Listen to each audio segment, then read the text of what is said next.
peut encore acclamer les seigneurs.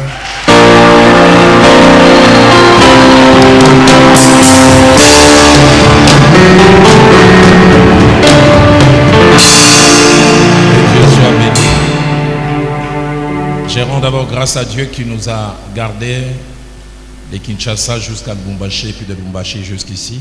Tunarudisha shukrani kwa Mungu mwenye alituchunga tokea Kinshasa mpaka Lubumbashi, Lubumbashi mpaka Umu. Je voudrais aussi remercier le pasteur Emmanuel et toute l'équipe derrière, lui avec maman. Nataka kuleta shukrani kwa mchungaji Emmanuel pamoja na batumishi beko pamoja naye na mama. Pour l'invitation. Kwa mwaliko que je considère comme une appréciation. Inye naona kama banatuona ngambo mzuri. Et du fond de mon cœur, je dis merci. Na moyo wote nasema asante. Et je prie que Dieu m'aide à être à la hauteur de cette confiance réitérée. Na mimi nataka kuomba Mungu anipatie kimo ya kufikia hii tumaini imenipewa. Je voudrais aussi vous apporter les salutations de mon épouse. Na niletea tena masalamu ya mke wangu. Elle a gardé un très bon souvenir de son dernier passage ici. Aweza kuchunga kumbusho mzuri kwa ajili ya kupita kwake hapa. Elle m'a prié de vous saluer. Est-ce que vous acceptez ces salutations? Aliniomba nilisalimu, mnetika masalamu yake. J'ai une délégation de 2 personnes qui m'a accompagné. Niweza kuwa na watu wawili wenyewe walinisindikiza. L'un, je suis parmi ces 2 personnes, l'une je suis venu avec des Kinshasa. Mmoja mwenye nilitoka naye kati ya bale bawili ku Kinshasa. Et l'autre nous a rejoint à Lubumbashi, mais c'est quasiment les 1000 ans de notre église à Lubumbashi. Na mmoja tuweza kukutana naye ku Lubumbashi, lakini mmoja wa kanisa yetu ya Lubumbashi. Alors j'aimerais inviter Papa Milan qui est mon assistant depuis des années à s'élever. Nitaomba Papa Milan mwenye. Que Dieu soit béni. Est-ce qu'on accueille Papa Milan?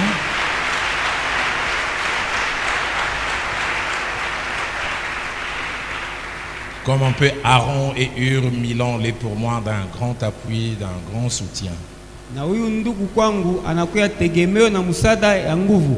Et puis il y a Gracien Benita qui est le Milan de notre église à Lubumbashi. Lève-toi s'il te plaît.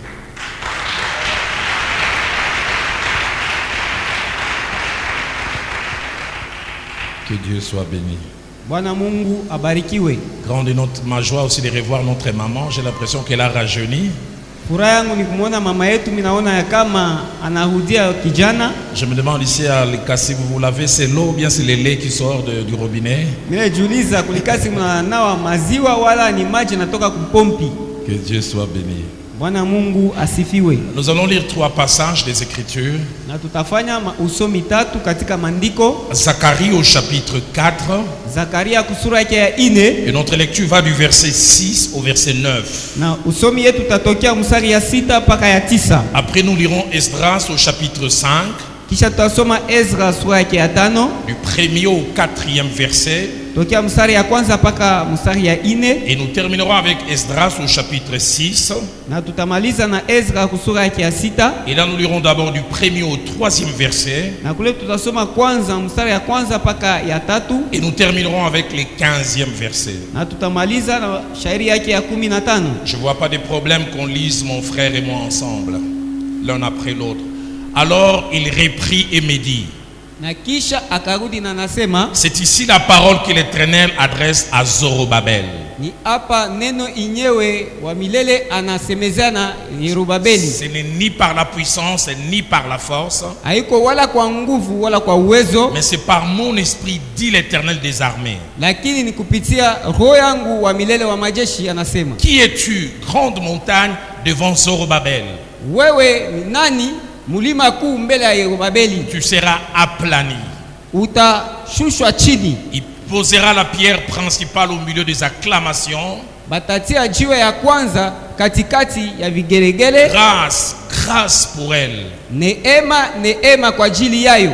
La parole de l'Éternel me fut adressée en ces mots. Neno ya wa milele ikanitangaziwa katika matamko hii. Les mains de Zorobabel ont fondé cette maison. Mikono ya Yerubabeli iliweza kutunga hii nyumba. Et ses mains l'achèveront. Na mikono yake itayamaliza. Et tu sauras que l'Éternel des armées m'a envoyé vers vous. Na utajua ya kwamba wa milele wa majeshi alinituma kwenu. Esdras au chapitre 5. Ezra sura yake ya 5. Lisons du 1er au 4e verset. Tutasoma tokea mstari ya kwanza mpaka ya 4. Agé les prophètes et Zacharie fils d'Ido les prophètes Agaye nabii na Zakaria mwana wa Ido nabii prophétisèrent aux Juifs qui étaient en Juda et à Jérusalem wakatabiri kwa Wayuda walikuwa mu Yuda na mu Yerusalemu au nom du Dieu d'Israël. mujina ya Mungu wa Israeli. Alors Zorobabel Hivi Zorobabeli mwana wa Yetieli et Josué fils de Tsosadak na Yoshua mwana wa Tsosadak se levèrent et commencèrent à bâtir la maison de Dieu à Jérusalem. wakainuka na wakaanza kujenga nyumba ya Mungu kwa Yerusalemu. Et avec eux étaient les prophètes de Dieu qui les assistaient. Na pamoja nao kulikuwa wanabii wa Mungu wenyewe walikuwa na wasaidia. Dans ce même temps, Hii wakati moja Tatnaï, gouverneur de ce côté du fleuve, Tatnai liwali wa ngambo ya pili ya bahari, Shetar Boznaï Shedar na Boznai et leurs collègues na warafiki wote vinrent auprès d'eux et leur parlèrent ainsi. wakakuja kando kando wao na kuambia hivi, Qui vous a donné l'ordre, qui vous a donné l'autorisation de bâtir cette maison et de relever ces murs? nani aliwapatia mamlaka ya kujenga hii nyumba na kuinua vibambazi yake? Il leur dit encore, Akawaambia tena, quels sont les noms des hommes qui construisent cet édifice? ni majina ya wanani wale watu wanajenga hii nyumba. Esdras chapitre 6, Ezra sura yake ya 6 remis au 3e verset, tokea mstari ya kwanza mpaka ya 3, et puis verset 15e. kisha yake mstari ya 15. Alors le roi Darius donna ordre de faire des recherches dans la maison des archives Japo mfalme Darius akaleta agizo ya kufanya nyumba où l'on déposait les trésors à Babylone. mule walikuwa naweka hazina ku Babeli, Et l'on trouva à Ashmeta, capitale de la province de Médie, na wakakuta ku Ashmetak, capital ya jimbo ya Medi, un rouleau sur lequel étaient écrits les mémoires suivantes. na bakakuta kitabu penye banandika ukumbusho kama hii. La première année du roi Cyrus, Mwaka ya kwanza ya mfalme Suria, le roi Cyrus a donné cet ordre au sujet de la maison de Dieu à Jérusalem. na mfalme huyu akaleta agizo kwa ajili ya mambo inapita kwa nyumba ya Yerusalemu, Que la maison soit rebâtie nyumba ijengwe upya pour être un lieu où l'on offre des sacrifices ili iwe fazi yenyewe watatolea masadaka et qu'elle ait des solides fondements. na iwe na misingi ya nguvu. On peut s'arrêter là, verset 15. Mstari ya 15,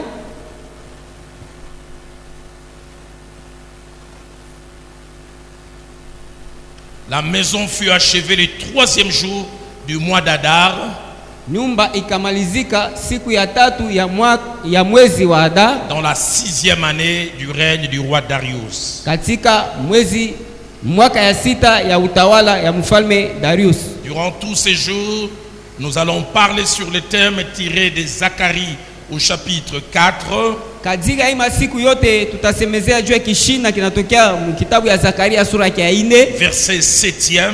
mstari yake ya 7. Grande montagne, tu seras aplani.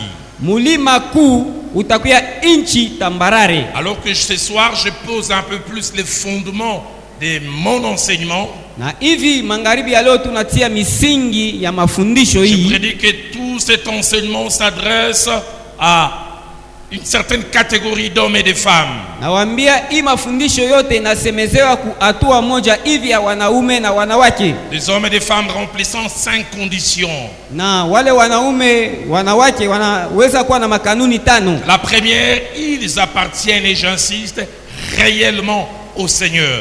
Na kanuni ya kwanza wanaelekea kweli kweli kwa Mungu. J'ai dit réellement, Katika ukweli, parce qu'on peut venir à une église locale et ne pas appartenir au Seigneur. sababu unaweza kukaribia kukanisa kama hivi lakini hauko wa Bwana. On peut même avoir été plongé dans l'eau par quelques sacrements et ne pas appartenir au Seigneur. Unaweza hata kutumbukizwa wala kubatizwa kumaji lakini haumwelekee Bwana. Mon pasteur, le feu Jacques-André Vernon, disait ceci: Na mchungaji wangu marehemu Jacques André Vernon alikuwa anasema hivi, toute personne que l'on plonge dans l'eau dans une cérémonie dite baptême, mtu wote ule banatumbukiza mumaji katika maandamano wanasema ubatizo, et si cette cérémonie n'est pas précédée de la nouvelle naissance, na kama ile maandamano haisindikizwe na kuzaliwa kupya, ce n'est qu'un bain. inakuwa sawa kunawa maji. Tu t'es simplement baigné. Ujiosha tu.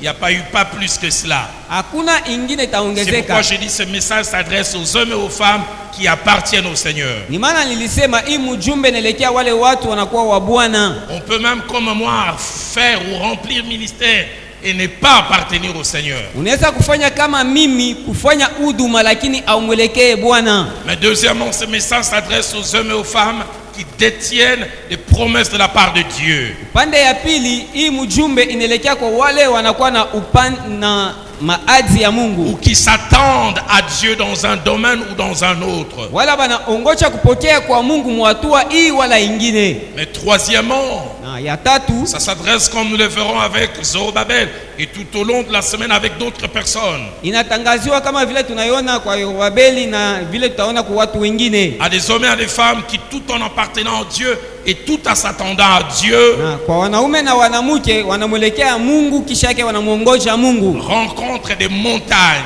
na banakutana na milima, c'est-à-dire des obstacles, ni kusema vizuizo, des choses qui les empêchent de s'avancer, vitu vinawazuiza kuendelea, des choses qui les empêchent d'obtenir certaines choses. na vitu vinawazuiza kufikia kukamata vitu vingine.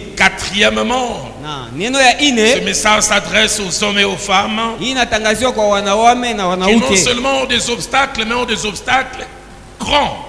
na haina tu wanakuwa na vizuizo, lakini vizuizo kubwa. Nous le verrons tout à l'heure de manière étonnante. Tutaiona munamna ya kushangaza. Le Dieu fort, le Dieu puissant, Mungu wa uwezo na Mungu mwenyezi ne méprise pas la montagne devant laquelle Zorobabel s'est trouvé. hapana kuziaki mulima ile ilikuwa mbele ya Yorubabeli. Il appelle pas simplement montagne, il dit grande montagne. Asiite tu mulima, lakini mulima kubwa. Parce que tout Dieu qu'il est, il a reconnu que cette montagne n'était pas moindre. Ni kusema Mungu kile anakuwa, lakini anatambua kusema hii mulima ikukwe Et kidogo. toute cette semaine, je m'adresse aux hommes et aux femmes qui font face aux montagnes, Na hii juma mitasemezea watu wale wanakutana na milima qui vous paraissent infranchissables, ile inemizuiza kutambuka, qui veulent remettre en question votre foi vis-à-vis des promesses de Dieu. ile itafanya imani yenu yanze kushakia kumbele ya Mungu. Des obstacles, si vous les regardez avec les yeux, vous dites, est-ce que je vais les franchir? Na vizuizo kama na vitazama na macho, unajiuliza, je, mimi naweza kutambuka?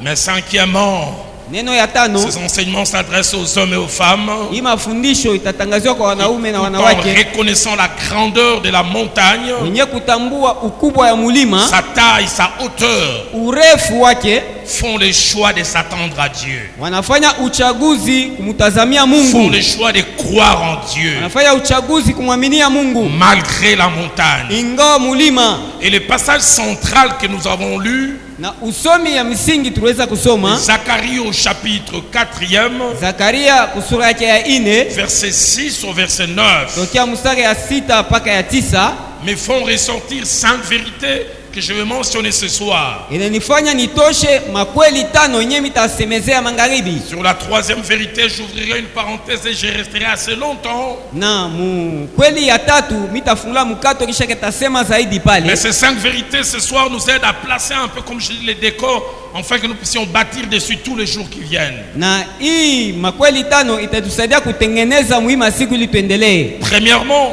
Ya kwanza, ce passage fait partie des visions que Zacharie le prophète avait reçues. hii mistari inaelekea kati ya maonyo ile Zakaria nabii aliweza pokea. Il en avait reçu plusieurs. Aliweza kupokea kwa wingi. Et dans cette vision, c'est la 5e vision qu'il a.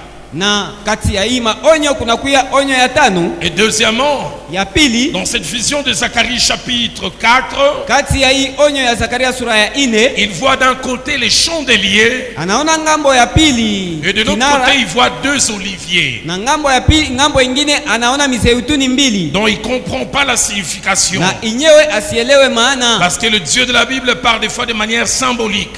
Na sababu Mungu wa Biblia anasema kwa mifano ya bionyesho. Et la Bible dit Dieu parle tantôt d'une manière, tantôt d'une autre. Na Biblia inasema Mungu anasema katika hii namna, saa zingine namna ingine. Mais souvent on y prend point garde. Na zaidi atufanya angalisho. Et troisième chose, et je vais rester un peu longtemps là. Na kitu kia tatu tutagawia pale. C'est qu'au beau milieu de ces visions que Zacharie recevait, na ni kati ya maonyo yenye Zakaria alikuwa anapokea, il reçoit une parole prophétique. Akapokea neno ya unabii. Parole prophétique adressée à Zorobabel. Neno ya unabii banasemezea na Zorobabeli. Zorobabel qui était descendant du roi Joachim, l'un des tout derniers rois de Juda. Na Zerubabeli alikuwa mkizazi ya Joachim, alikuwa mfalme wa mwisho wa Yuda. Zorobabel qui sûrement était né à Babylone. Na Zerubabeli mwenyewe alizalika kweli ku Babeli. Parce que la captivité avait duré 70 ans. Sababu kifungo iliweza kufanya miaka 70. Et son nom signifie rejeton ou reste de Babylone. Na jina lake inamaanisha chipuko wala baki ya Babeli. Et Zacharie chapitre plutôt Esdras chapitre 2 verset 1 à 2. Na Ezra sura yake ya pili mstari yake ya kwanza na ya pili nous montre que Zorobabel faisait partie de ceux qui sont retournés à Jérusalem pour rebâtir les temples. Na inatuonyesha kusema Zorobabeli alikuwa kati ya wale barudia ku Yerusalema ili bajenge hekalu. Et si vous êtes étudiant de la parole de Dieu, na kama mnajifunza neno la Mungu, vous savez qu'après l'exil, il y a eu 2 retours. Mutasikia kusema kisha kutoka mbufungo kulikuwa kurudia namna mbili. Il y a eu d'abord Néhémie qui est retourné, lui il a rebâti les murailles. Na kulikuwa mbele Nehemia mwenye aliweza kurudi anajenga ukuta.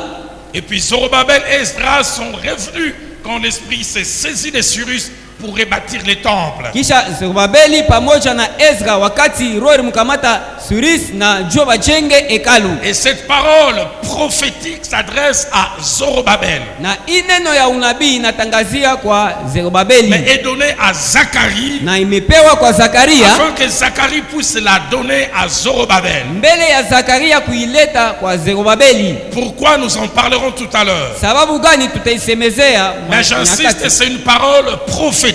Lakini natia mkazo ni neno ya unabii. Et là je vais ouvrir une parenthèse pour dire plusieurs choses. Na kula mimi nafungula mkato ili niseme maneno mingi. 8 principalement. Maneno munane ya kwanza. La première, ya kwanza, c'est que la prophétie est le moyen par lesquels ni kusema unabii ni namna yenyewe le Dieu souverain, Mungu mkubwa et le Dieu omniscient, na Mungu mwenye kujua yote, décide de faire connaître au présent ses intentions et ses projets du futur. Anabeba mpango ya kujulisha mwakati ya sasa mania yake juu ya usoni. J'insiste, c'est décide de le faire parce que rien ne l'oblige. Na mimi natia mkazo anachukua mpango sababu hakuna kile kinamlazimisha. Il peut nous laisser rencontrer ces événements et les découvrir. Anaweza kutuacha tukutane na hii mambo na tuitambue. Mais dans sa souveraineté, il décide de nous en parler avant. Lakini katika ukubwa wake anachukua mpango ya kutusemezea mbele ya maneno kufika. Dans Isaïe 42, na Isaya sura yake 42 au verset 9, mstari wake wa 9, lui-même dit voici les premières choses que j'ai dites. Lisema inatimizika. Je vous en annonce des nouvelles. Na mitangazia kipya. Et ce que j'aime, na ile mimi napenda, je vous en annonce des nouvelles avant qu'elles arrivent. Mimi mitangazia habari kabla ifike. Je ne dis pas après. Siseme kisha wala baadaye. Mbele. Je vous l'ai prédit. Na natangulia kuwasemezea. Je ne sais pas ce qu'il en est de Likasi. Mimi sijue ni mambo gani ya Mulikasi. Nous à Kinshasa, on a une race de prophètes mais qui prophétisent après l'événement. Mais le Dieu de la Bible, Mungu wa Biblia, il prend le risque de parler avant. Anabeba hatari ya kwanza kusema mbele. La version français courant dit les premiers événements que j'avais prédits se sont déjà produits. Anasema mambo ya kwanza nilisema inesha kutimizika. J'annonce à présent du nouveau. Nasema sasa mambo mupya. Et je vous en informe avant qu'il ne se produise. Na mimi nimejulisha kabla ifike. Deuxième chose attachée à la prophétie aux prophètes. Neno ya pili inambatana ku unabii na wanabii. C'est que les vrais et authentiques prophètes ont Dieu comme source de leurs paroles. Ni kusema banabii ba kweli na ba munyakati beko na Mungu kama chemuchemu Par ya leur kusema pensée, kwabo. par leur imagination. Hapana mafikiri wala mania yabo. Dans 2 Pierre au chapitre 1er, Petro wa pili sura yake ya kwanza verset 21, mstari yake ya 21, la Bible dit ce n'est pas par une volonté d'homme na Biblia inasema haina kwa kutaka kwa muntu qu'une prophétie a jamais été apportée. ile unabii hayafikaka, Mais j'aime la suite. lakini napenda Mais ifuatayo c'est poussé par le ni Saint-Esprit kwa kusukumwa na Roho Mtakatifu. que des hommes ont parlé de la part de Dieu. Kule watu walisema kwa upande wa Mungu, Une force les pousse derrière, parle. uwezo inawasukuma nyuma Ils ne mbele. parlent pas par eux-mêmes, ils parlent de la part de Dieu. Hawaseme kwa ajili ya wao wenyewe, lakini wanasema kwa upande wa Mungu. Troisième vérité, Na kweli ya tatu, c'est que dans la parole de Dieu et l'Ancien Testament principalement, na ndani ya neno la Mungu katika agano za kale kama kumwanzo, il y a 3 sortes de prophètes. kuna aina tatu ya wanabii. Il y a premièrement ceux qui entendent simplement, Na kuna kwa kia kwanza wale wanakuwa nasikia tu qui entendent et qui annoncent. Wanasikia. C'est audible. na wanatangaza kutokea lisikio. Et deuxièmement, il y a ceux qui voient et qui annoncent. Ya pili kuna wale wanaona na wanatangaza. Mais troisièmement, il y a ceux qui eux entendent et voient au même moment. Na ya tatu kuko wale wanasikia na wanaona. Dans Nombre chapitre 12, Katika Hesabu sura ya 12 verset 6 au verset 8, mstari ya 6 mpaka ya 8, l'Éternel lui-même parle. wa milele mwenyewe anasema, Il dit, lorsqu'il y aura parmi vous un prophète, anasema wakati kutakuwa kati yenu c'est nabii, dans une vision ni katika onyo, que moi l'Éternel je me révélerai à lui. mimi wa milele tajifunua kwake, C'est dans un songe que je lui parlerai. na ni katika ndoto tasemezeana Et il naye. ajoute, il n'en est pas ainsi de mon serviteur Moïse. Na anasema haina hivi na mtumishi wangu Musa, Il m'est fidèle dans toute ma maison. yeye ni mwaminifu katika nyumba yangu Je lui yote. parle bouche à bouche. Nasema naye hivi kinwa kwa Je kinwa, me révèle à lui sans énigme. mina jifunua kwake bila vitendawili. Quatrième vérité. Na kweli ya ine, Dans l'Ancien Testament, katika agano za kale les prophètes occupaient une grande place banabii walikuwa nafasi mkubwa dans la vie du peuple de Dieu. kati ya maisha ya taifa ya Mungu, Et même ils jouaient un rôle très important. na balikuwa na kazi ya maana sana. Amos chapitre 3, Amosi sura yake ya au 3 verset 7.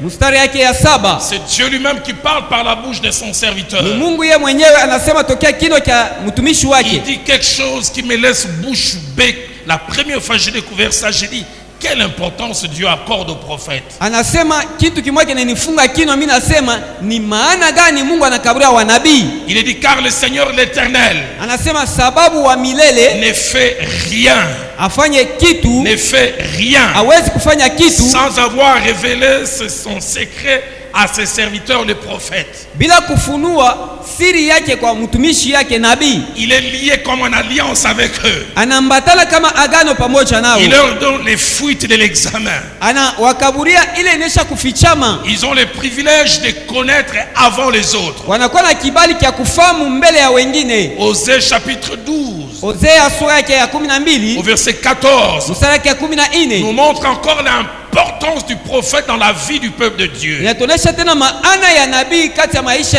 ya taifa ya Mungu. Par un prophète, l'Éternel fit monter Israël hors d'Égypte. Kupitia nabii Mungu anatosha Israeli Quand nchi Dieu ya veut Misri. vous amener à une dimension supérieure, il se sert d'un prophète. Kama Mungu anataka kunyamua hatua ya juu, anatumikisha Quand il nabii. veut vous sortir d'une situation, il se sert d'un prophète. Mungu akitaka kututosha mumambo, anatumikisha Et nabii. j'aime aussi, par un prophète, Israël fut gardé. Na hivi mimi napenda kupitia nabii Israeli anaweza kuwa pembeni. Quand Dieu ne veut pas que vous puissiez vous égarer, il vous envoie un prophète. Mungu kama anataka msipotee, anawatumia nabii. Et je prie que durant cette semaine, que l'esprit des prophètes agisse en ces lieux. Na naomba katika juma hii nabii, roho wa nabii atumike pahali hapa. Et 2 Chroniques chapitre 20, Mambo ya siku sura ya 20 au verset 20 na mstari ya 20 va encore plus loin. na inaenda tena mbali zaidi. La première fois en tant que nouveau converti, Na mara ya kwanza kama mtu anaamini j'ai sasa, découvert ça, j'étais choqué. niweza kutambua ile na nilishangaa. Je me dis, comment Dieu accorde une si grande importance aux prophètes? Mimi nasema je, Mungu anapatia maana mkubwa kwa Je wanabii? reviendrai sur cela tout à l'heure. Dieu vient de parler par la bouche de Jacaziel qui a montré ce que Judas devait faire. Mitarudiria pale, Mungu anasema na Yakasia mwenyewe anaonyesha ile Yuda apasha kufanya. Et puis on ajoute, confiez-vous en l'Éternel votre Dieu et vous serez affermis. Na banaongeza sema tumainieni ndani wa milele Mungu wenu na mtakamilishwa. Je pensais que Dieu allait s'arrêter là, dit ça se limite à moi. Na mimi nilizania kusema Mungu apasha kusimamia pale na kusema Il inamalizia ajoute pangu. encore, confiez-vous en ces prophètes. Anasema tena Pas seulement moi. mtumainie wanabii yake hapana pale mimi. Confiez-vous en ces prophètes et vous réussirez. Tumainie ndani wa wanabii wake na mtaweza. J'insiste sur ça parce que tout ce que Zorobabel avait reçu, c'était une parole prophétique. Na mimi natia mkazo juu ya ile sababu yote Yorobabeli Je alipokea reviendrai ni sur neno cela la tout à unabii. l'heure.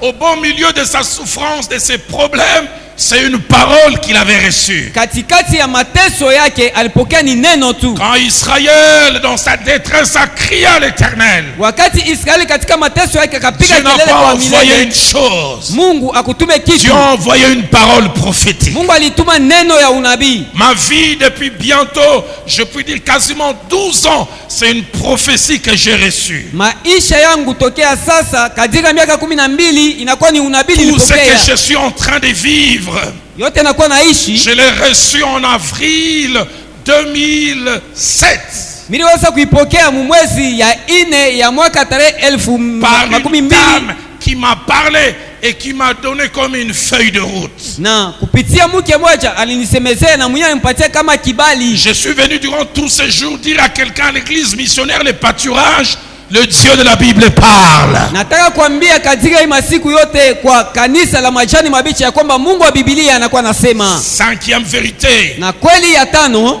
dans le Nouveau Testament, katika Agano Jipya la prophétie s'exerce de deux manières. unabii inatumikishwa aina mbili, Contrairement à l'Ancien Testament, kinyume wala kipindupindu kwa Agano za il y Kale. a premièrement un ministère des prophètes. Ya kwanza inakuwa ni huduma ya Et puis banabii. deux, il y a des gens qui ont le don de prophétie. Kitu kia pili, kuna watu wanakuwa na zawadi ya unabii. L'esprit les saisit un moment, il part de la part de Dieu. Roho anawakamata muda moja, wanasema kwa upande wa Mais il y Mungu. a d'autres, c'est un office, c'est un appel, c'est quelque chose de permanent. Wengine inakuwa ni kazi, inakuwa ni mwito na kitu kia wakati yote. Sixième chose, Neno ya sita, face à la prophétie, mbele ya unabii, la Bible nous encourage Biblia inatutilia moyo à éviter deux attitudes extrêmes.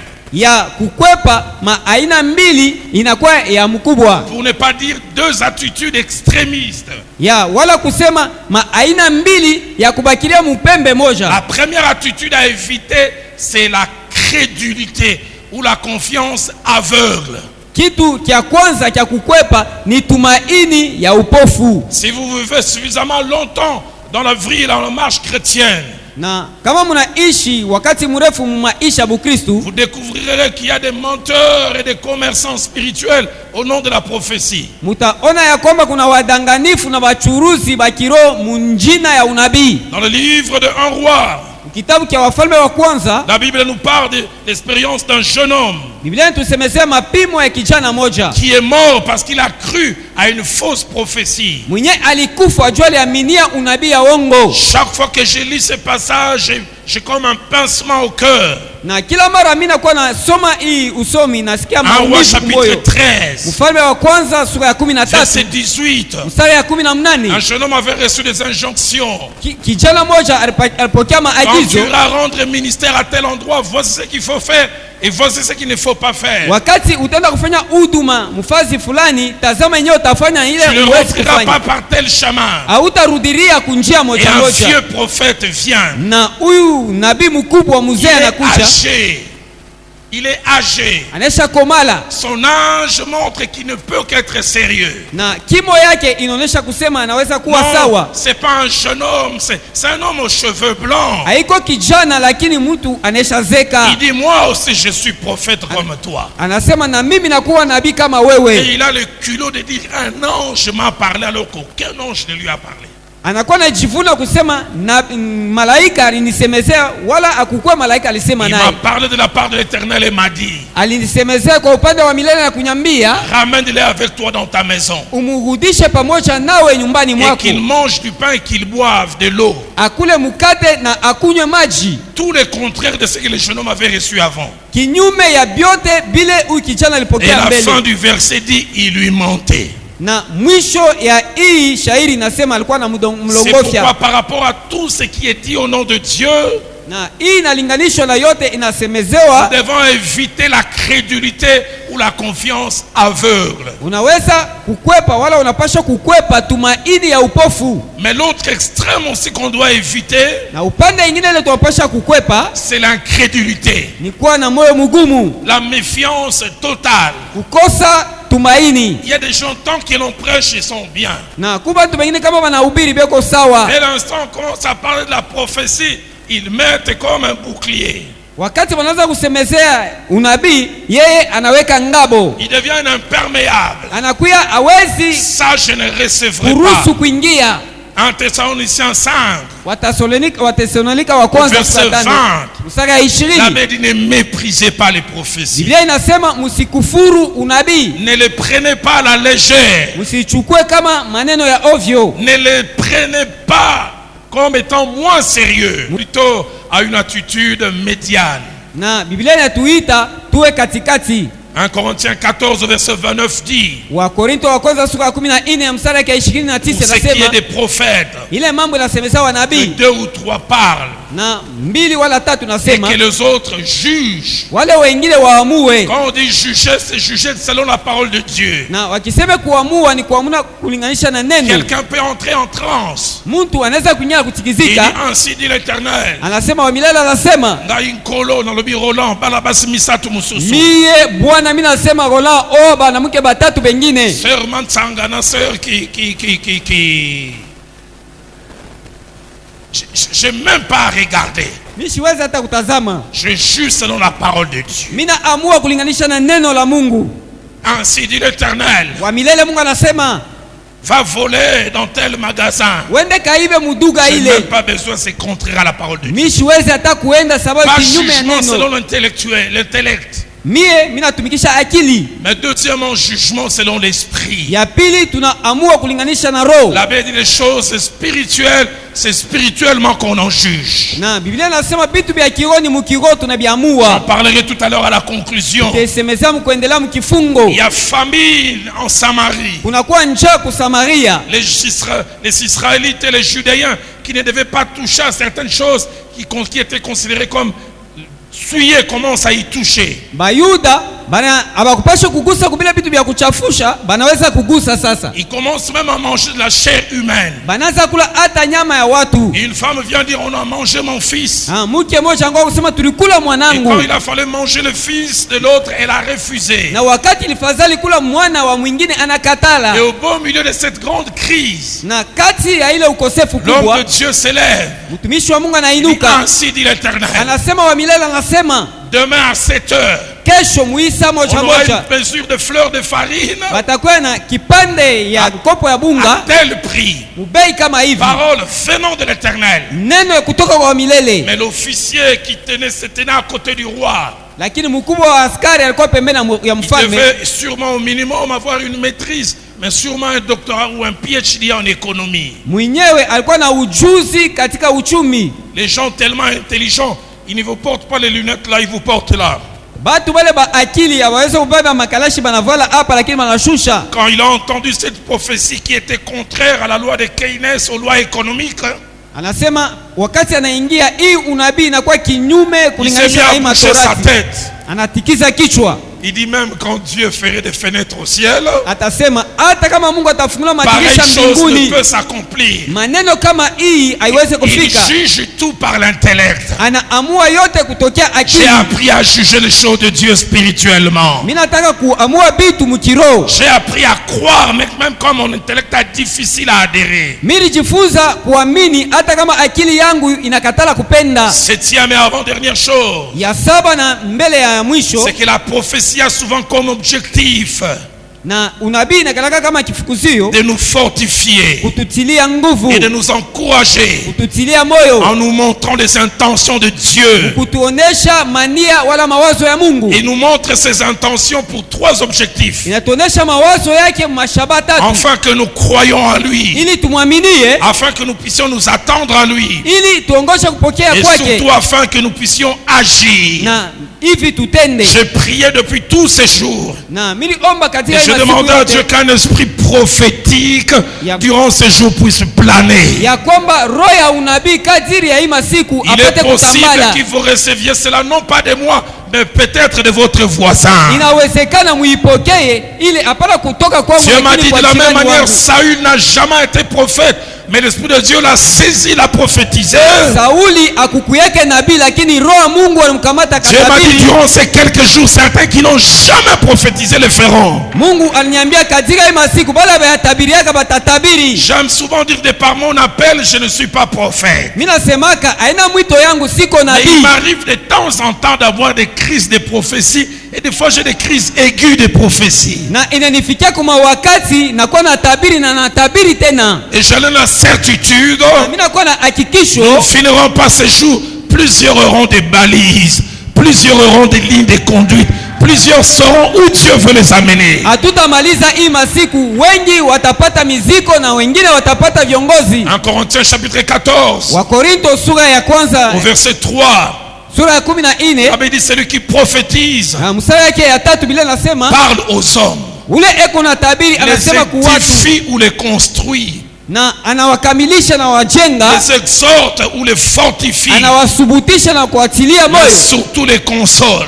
zaidi Il les anawakonsole, console, il leur enlève la tristesse. ni kusema anatosha huzuni ndani mwao. La version Alfred Cohen dit il les édifie, Banasema tena banabakamilisha, il les exhorte, banabasubutisha, il les console, banakuwa na il wafariji, les aide à prendre des décisions qu'il faut, banawasaidia kuchukua mipango ya fadhali, il les stimule dans les progrès, wanawasukuma kuendelea, il fortifie leurs convictions. wanatilia moyo Et quand je préparais ce message, wakati natayarisha hii Dieu m'a dit mjumbe, plusieurs à la fin de cette semaine Mungu anasema wengi mwisho ya hii juma quitteront le stade d'opinion pour aller au stade de conviction. batatoka mumania njubende mu hali ya kutumainia, Vous savez, mais avec fermeté. na batafanya yote la ukamilifu. Et Alfred Cohen termine, il dit, il encourage à aller dans la bonne voie. Anawatilia nguvu kwenda katika njia bora. Huitième et dernière chose, et je ferme ma parenthèse, Neno ya munane kule tamalizia, c'est qu'il y a des moments dans notre marche en tant qu'enfant de Dieu kunakuwa muda mumwenendo wetu sisi kama watoto où wa la Mungu, parole prophétique est importante, kule neno ya unabii inakuwa na où mafaa, elle est même nécessaire. inafaa, C'est là à plusieurs occasions, na ile mawakati ya mais mingi, principalement trois. lakini ya kwanza inakuwa tatu. Premièrement, lorsqu'on est dans des carrefours, Wakati tunajikuta katika manjia on mingi, est à la croisée des chemins, tunakuwa katikati ya manjia on mingi, doit lever des options. kule tunapaswa kuamua wala Et toutes kuchagua, les options sont bonnes. na kuchagua kote unakuwa Il est bon que vizuri. Dieu parle. Ni pale Mungu eko Et Seigneur, nasema, je prie que tu parles à quelqu'un durant ces naomba jours. Bwana useme kati ya batu haba. Toi, jeune fille, Babinti tatu à 8 heures, tes genoux cognent pour André que tu appelles Andy. batu banakuwa na jisukuma njuu ya ndugu moja, À 11 heures, c'est Jean-Jacques. na saa ya 11 inakuwa À ni ndugu 14 Jean-Jacques, heures, c'est Christopher. na saa ya 14 inakuwa Finalement, Christopher. c'est qui Andy? Mwisho yake Jean-Jacques ou Andi ni Christopher? nani? Jacques ni nani? Que le Dieu qui parle, parle. Mungu le anasemaka Que le kusemezee Dieu qui a dit Eliab, je ne l'ai pas choisi. ile Mungu anasemaka Eliabu Mais kukuchagua, quand David s'est présenté, qui a dit c'est lui ou en l'air. Wakati Daudi anaonekana anasema Que ni mon yeye, Dieu puisse te parler. Mungu wangu Afin akusemezee que tu ne confondes pas. ili usijivurute. Car ma Bible déclare Sababu Biblia yangu la nasema bénédiction de l'Éternel enrichit. baraka wa milele Elle ne subit inatajirisha d'aucun chagrin. na aishake Dieu na m'a parlé d'un huzuni. jeune homme appelé au ministère. Kijana mmoja anaitwa Tu es en kuhuduma, train de te battre entre un choix entre deux jeunes filles. unakuwa unajipikanisha kati ya uchaguzi ya babinti Ça bawili. fait 25 ans que je suis dans le ministère. Kunakuwa miaka 25 niko Un katika homme de huduma. Dieu ou un futur homme de Dieu qui se trompe dans son choix assassine déjà son ministère. Mtumishi wa Mungu mwenyewe anajilongofya mu uchaguzi yake, anaua huduma wake. Et Dieu m'a dit, il a vu ta sincérité de cœur. Il a vu ta sincérité de cœur. Mungu anaona hali mzuri ya moyo Mais il a wako vu aussi comment tu es partagé. na anaona vile unakuwa Et Dieu m'a unajikawanya. dit, dimanche ne finira pas. Mungu ananiambia siku ya yenga Tu sauras de qui haitamalizika, il s'agit. utajua ni nani Car il afadhali. t'aime tellement. Wakati Il tient à ton futur.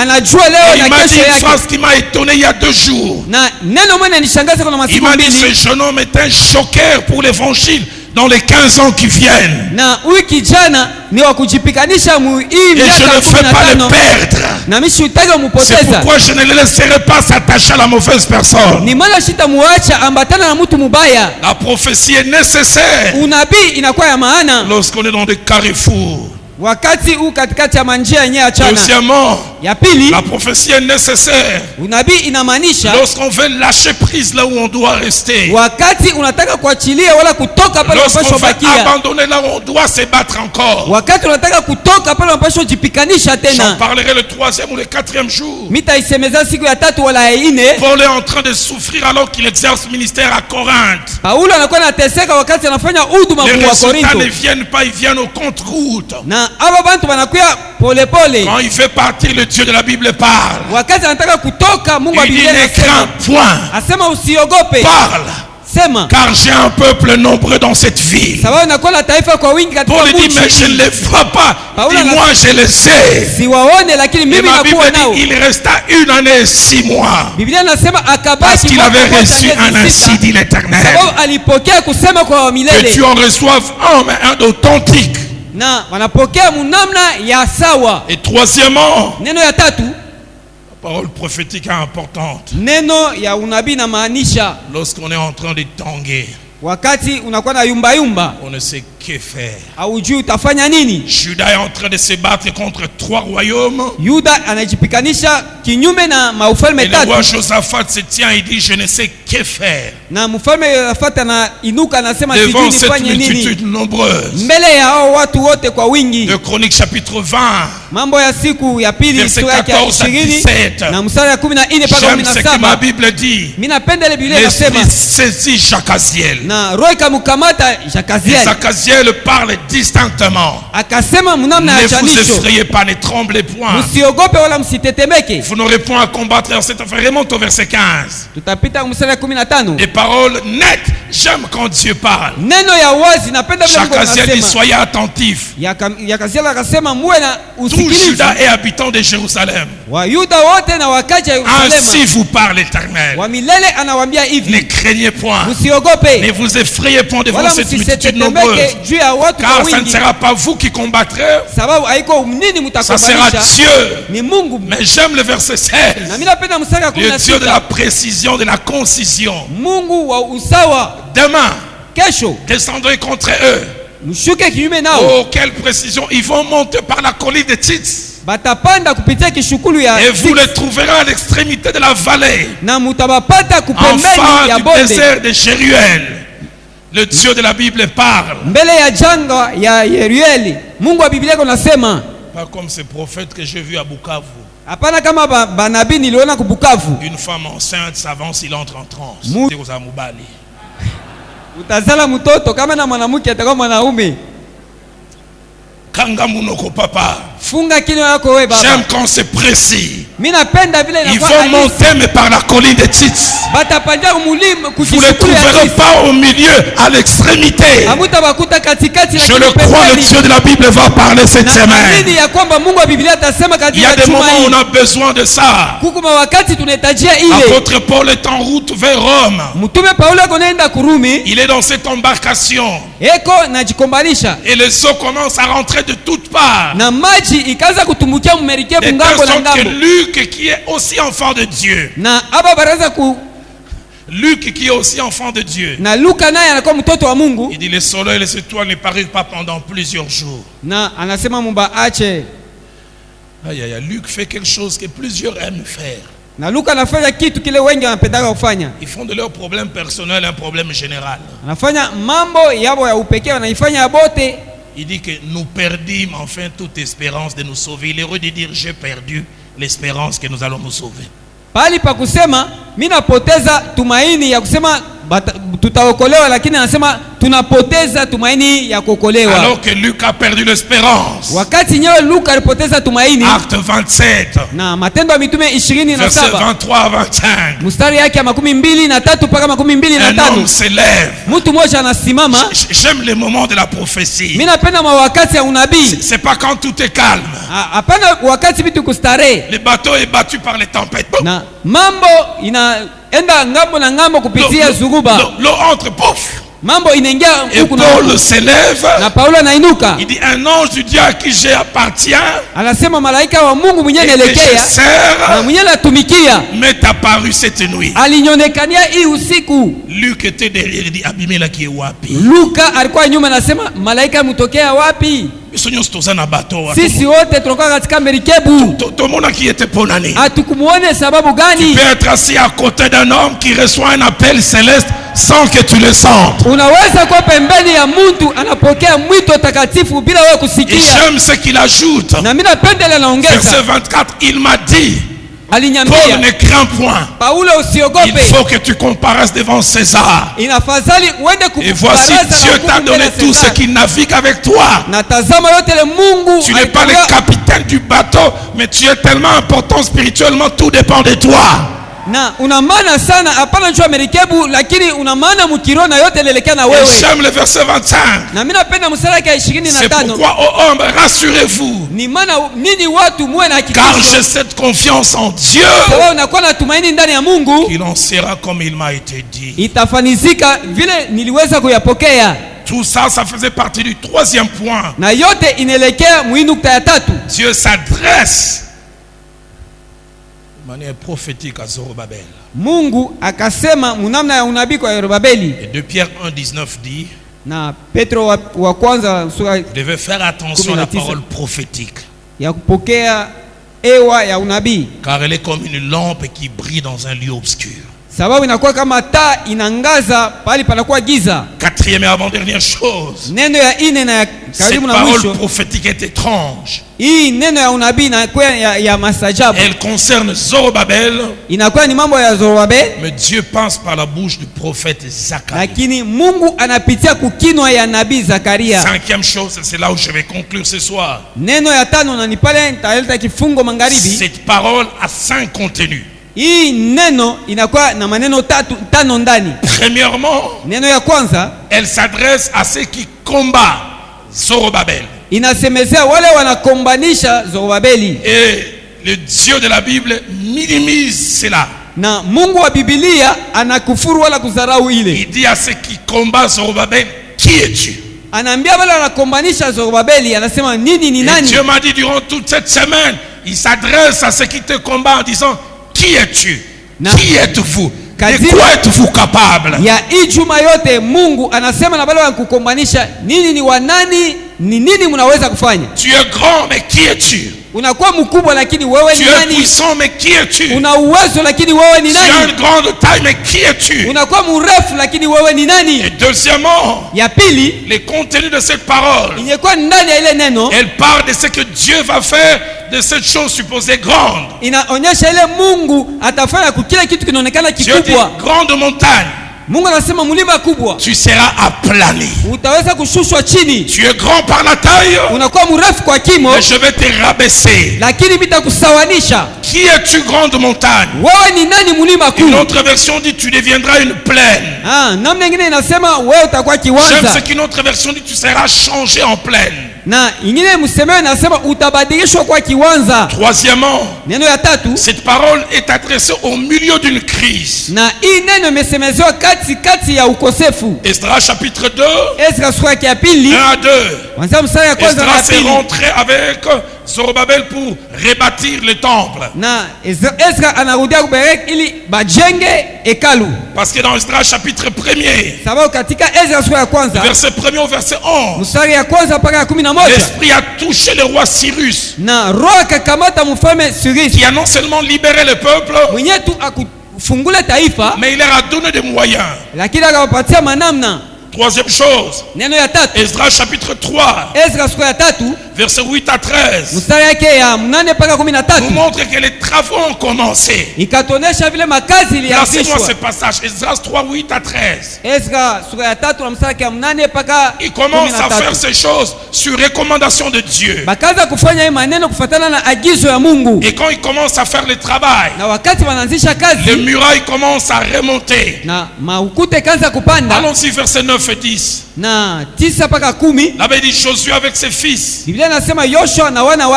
ses frères Kadmiel avec ses fils se préparèrent tous ensemble à surveiller ceux qui travaillaient à la maison de Dieu. Verset 10, lorsque les ouvriers posèrent le fondement du temple de l'Éternel, on fit assister les sacrificateurs en costume. Ils se mettent à célébrer l'Éternel. Vas-y au verset 13. La Bible dit quelque chose de grand et de fort. Remonte au verset 12 s'il te plaît. Mais plus, remonte carrément au verset 11. Ils chantaient, célébraient, louant l'Éternel. Car il est bon. Car sa miséricorde dure toujours. Et le peuple poussait de grands cris de joie en célébrant l'Éternel. Parce qu'on posait les fondements de la maison de l'Éternel. Et plusieurs des sacrificateurs et des Lévites et des chefs de famille âgés qui avaient vu la première maison, ils pleuraient à grand bruit pendant qu'on posait sur leurs yeux les fondements de cette maison. Pourquoi? Parce qu'ils ne croyaient plus que cette maison allait être rebâtie. Ils ont dit Dieu l'a fait. Mais subitement quelque chose se passe. Esdras chapitre 4, verset 1 à 24, nous parle des fausses accusations venues de certaines personnes. Et place-moi simplement le verset 24. Réalisez ceci, c'est Cyrus que Dieu a touché. Esdras et Zorobabel sont rentrés sous l'ordre de Dieu. Ils se sont mis à poser le fondement et ils chantent. Fausse accusation. La Bible dit alors s'arrêta l'ouvrage de la maison de Dieu. C'est Dieu qui nous a envoyés. C'est Dieu qui a réveillé Cyrus. Comment ça s'arrête? Et la fin du verset montre il fut interrompu jusqu'à la seconde année du règne de Darius. 20 ans d'arrêt. Tout pour pousser quelqu'un à douter. Mais c'est au bon milieu de ce moment que Dieu saisit Zacharie. Il va dire à Zorobabel ce qu'il va faire, ça ne sera ni par la force ni par la puissance, mais ça sera par mon esprit. Une grande montagne s'éleva devant lui et a arrêté ce travail.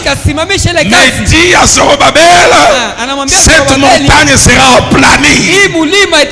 Cette montagne sera aplanie. Et le Dieu de la Bible ne s'arrête pas là.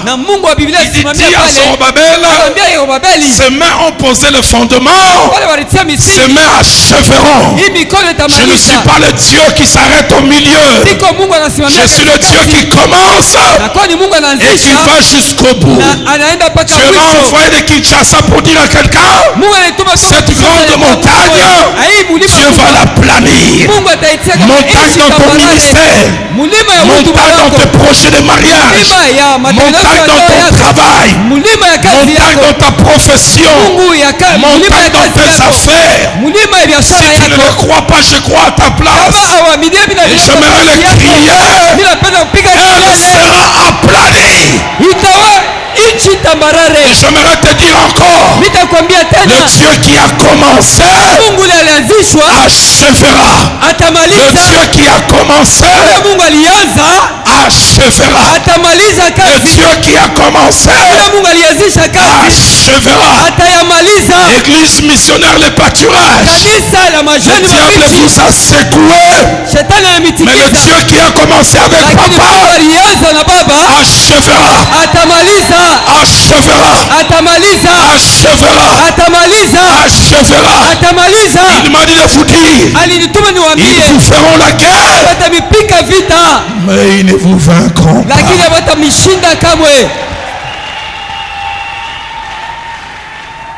Et ce n'est qu'une parole. Que va faire Zorobabel? C'est là où intervient l'action. Placez-moi Esdras 5 et puis nous allons finir.